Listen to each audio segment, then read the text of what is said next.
भारत में सेमीकंडक्टर और इलेक्ट्रॉनिक उत्पादन को बढ़ावा देने के लिए सरकार की तरफ से किए जा रहे प्रोत्साहन यानी पीएलआई पर सवाल खड़े हुए।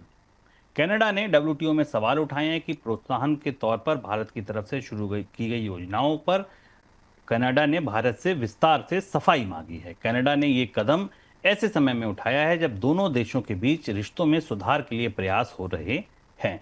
सर, कनाडा के साथ रिश्ते ठीक करने की कोशिश हुई, प्रधानमंत्री कनाडा की यात्रा पर गए, फिर ये विवाद कैसा? ये भी एक बड़ा बड़ा फेरबदल है और बड़ा अपसेट है भारत की कूटनीतिक व्यवस्था के लिए। कनाडा से ये सवाल आना, हालांकि कनाडा के साथ भारत के रिश्ते बहुत खराब थे ट्रूडो के दौर में, मतलब लगभग डिप्लोमेटिक लॉकजैम की स्थिति थी। आपको याद होगा, बड़ा विवाद हुआ था कनाडा के साथ। लेकिन उसके बाद जब ट्रूडो सरकार गई और भारत से प्रधानमंत्री G20 की बैठक में भाग लेने के लिए कनाडा गए, तब वहां फिर से नए सिरे से चीजें शुरू हुई, यात्राएं भी शुरू हुई और एक कहा गया कि भारत और कनाडा एक व्यापार संधि पर काम करना शुरू करेंगे। इस बीच ये जो कनाडा की तरफ से डब्ल्यूटीओ में सवाल गया है, ये बेहद बेहद सनसनीखेज और जरूरी, और सनसनीखेज इसलिए है क्योंकि पहली बार कनाडा ने भारत की पीएलआई स्कीम पर सवाल उठाया है, प्रोडक्शन लिंक इंसेंटिव स्कीम पर। भारत सरकार बजट से इसमें सब्सिडी और पैसा देती है कंपनियों को। वो कंपनियां भारत में तमाम सामान बनाती हैं, 16-17 अलग अलग उद्योग हैं, जिसमें कि मोबाइल फोन और इलेक्ट्रॉनिक सबसे बड़ा है। और उसके जरिए वो जो सामान बनता है उसे अंतर्राष्ट्रीय बाजारों में निर्यात किया जाता है, अमेरिका और कनाडा को भी निर्यात किया जाता है। डब्ल्यूटीओ को दिए गए अपने प्रेजेंटेशन में कनाडा ने यह कहा है कि भारत को सारी जानकारी देनी होगी कि कौन से एचएसएन कोड हैं जिनमें पीएलआई का बना हुआ सामान जा रहा है, इसमें कितनी सब्सिडी दी जा रही है और इसे क्यों लागू किया गया है। भारत के लिए थोड़ा झटका है क्योंकि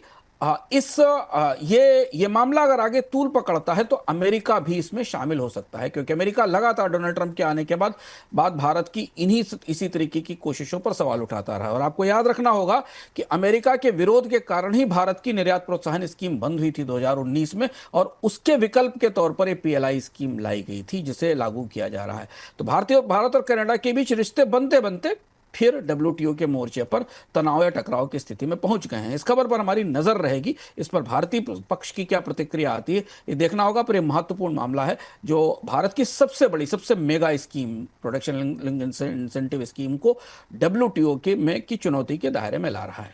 सर, आज कनाडा है, कल तो दूसरे देश भी सवाल उठा सकते हैं।